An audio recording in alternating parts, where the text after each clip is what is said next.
તો કેમ છો મિત્રો? તો આજે આપણે સાંજે વ્લોગ ચાલુ કર્યો હતો। તો સાંજે હું નીકળી ગયો ભુજ ગેરેજ સાઈડ।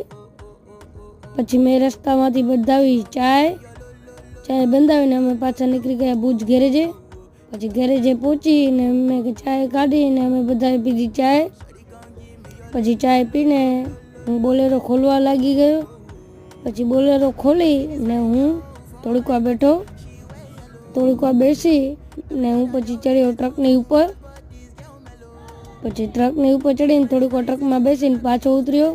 પછી બોલેરો થઈ ગયો તો રિપેર, તો બોલેરો જતો હતો। પછી અમે ધોઈ એક્ટિવા। પછી એક્ટિવા ધોવાઈ ગઈ। પછી અમે ધોઈ હોન્ડા પણ ધોવાઈ ગઈ। પછી હું નીકળી ગયો ઘર તરફ। જો તમને વિડીયો ગમ્યો હોય તો લાઈક, ફોલો ને કોમેન્ટ કરવાનું ભૂલતા નહીં।